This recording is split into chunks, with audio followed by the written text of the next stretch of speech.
Okay, you're going to wear your type A uniform. Katong wala pa yung mga type A, sige pahangiwan sa tamo kay next page mo ni. Pwede rin mo mag-white shirt, polo shirt, basta kay white. Pants pwede. Okay, so, white type A uniform, and then you are going to bring your own if na, kung wala ganito na, wala na sa classmates. Tapos, you're gonna wear your hairnet or hair cap. Hair cap, itong colored, diba? May blue, na red, may violet. So, kamo, pwede, or hairnet lang. And then, mamhawat gloves and mask. Pwede na wala, but then you can mention it. No? Sige, so, good morning, everyone. I am Sheena Yu, and I'll be demonstrating on how to perform the taking of the vital signs to an adult patient. So what is vital signs? Vital signs is the group of the most crucial medical signs that indicates the general physical health of a person. So, or the vital functions of the body. Okay, interchange. Vital functions. Or pwede na po, ang isa ka definition na ni is measurement of the body's most basic function. Kana lang ako kung kaysa yun. Pwede na po. Okay. Then, purpose. What are the purpose? Of course, it serves as baseline information and it detects or monitors possible medical conditions or possible medical diseases. It also shows progress towards recovery. So, it indicates also the general physical health of a person. So, muna siya, ang mga purposes, you can kanang sani, 2 or 3, depende, ayun lang isa ang purpose. Pwede 2 ha, pwede 2. If you'd like to have your own purpose, why not? Diba? Basta kay, in the context ng sa demonstration. Okay. The next one is we have the materials. We have here our thermometer, digital thermometer. We have the sphygmomanometer and the stethoscope. We have our cotton balls, alcohol, waste receptacle or the kidney basin, and then we have also the pen and the paper for charting, and also our watch with second hand. Second hand ha, katong na dili digital, katong na gatuyok-tuyok. Pwede automatic, pero naay mo tuyok. Ha, okay. So, second hand. Okay, now, ako lang siya ngikuan ha.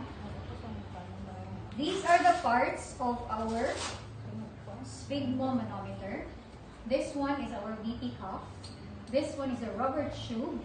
This one is our inflation valve, air release valve, and the aneroid manometer gauge. Istorya lang ninyo, wala man siguro eh. Nautan, lang ninyo siyang i-story. Then we have here our stethoscope parts are, we have the earpiece or the ear tip. We have the rubber tube. We have the stem, the diaphragm, and the bell. Okay. And also the pulse oximeter. Okay. Now, what's the first thing to do? Ano ni siyang procedure? First thing to do is to wash your hands to prevent the spread of infection, and you've gathered all the materials needed to save time and effort. Then you will going to establish rapport with your patient so that your patient will be comfortable and will cooperate all throughout the demonstration or all throughout the process. Okay, so hi ma'am, good morning. Introduce yourself. I am Sheena, your caregiver for today. So how are you today, ma'am? Ma'am, I hope you're okay. Okay. And then ma'am, I'm just going to ask you your name. So anak no? So I will going to get your vital signs. So your name niya, age niya, and then nana din tanan ha ang temperature, PRHR, RR, BP. Then we have also the AutoSat or the oxygen saturation rate. Okay. Then after that one, you will going to sanitize the bulb of the thermometer in a circular motion, and then you will going to get the dapat naka-LO siya ha. LO, low temperature ang tawag ana. Ayaw ninyo siya i-allow na siya 27, 35. LO lang. And then ito din siya ibutang sa iyang axilla. You're going to put the axilla.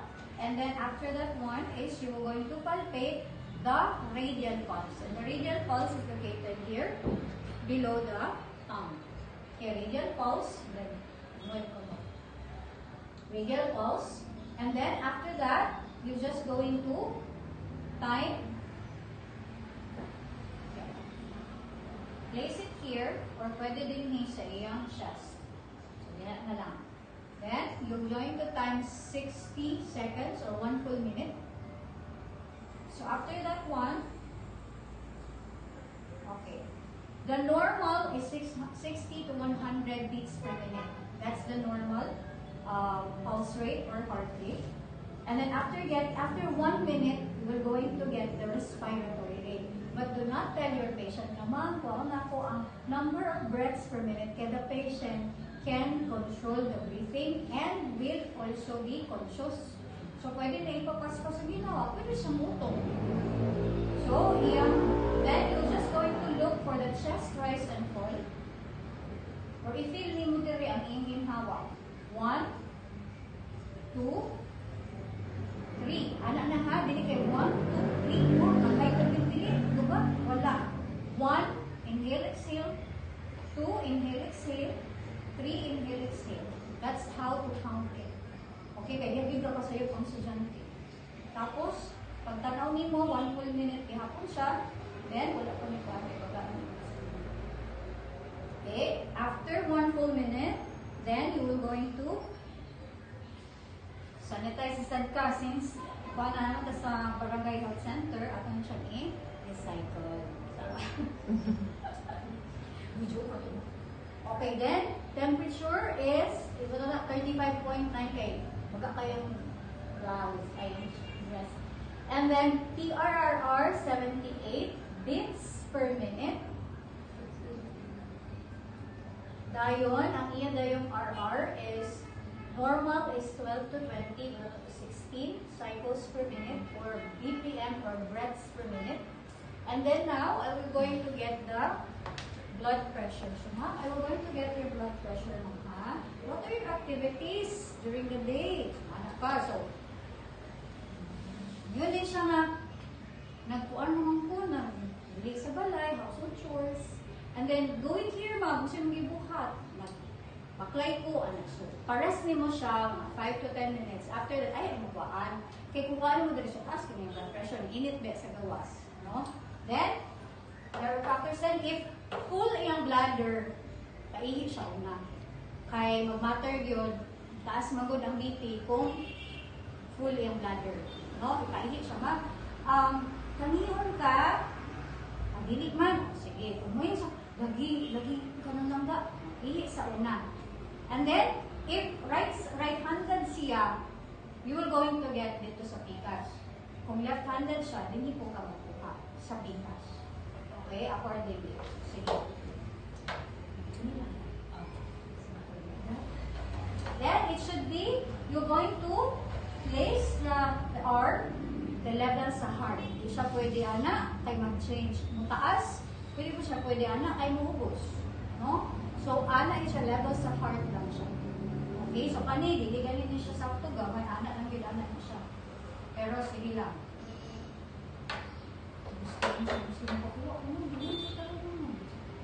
Okay. Then, wrap around the calf sa iyang arm, 1 inch above the elbow crease.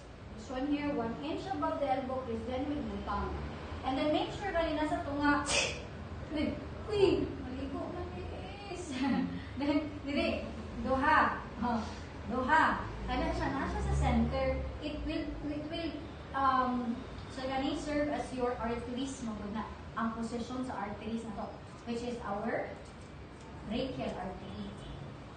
Then, i-wrap around na to. Dili po siya too loose or too tight. Kaya kung too loose po na siya too tight, pwede na siya nga sayop imong pag-kuha sa BP.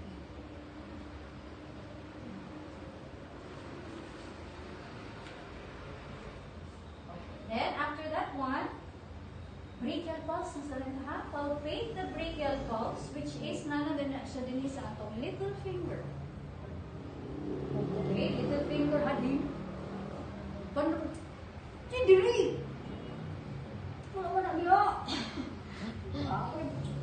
Pasong dito ko.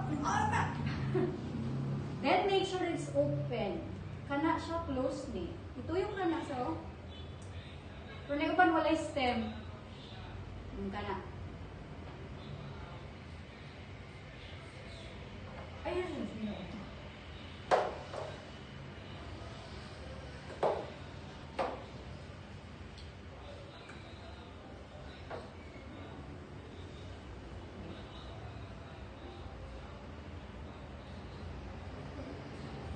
Okay, palpit.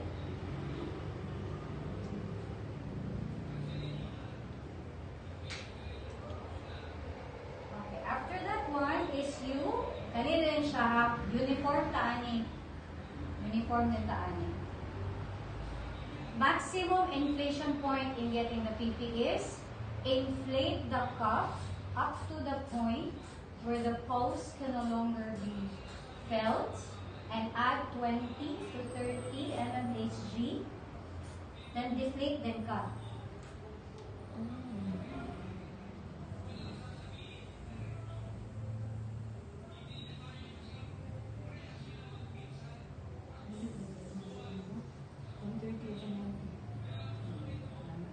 On 30 over 90. So, ang akong pasabot, guys, the first stethoscope man kano.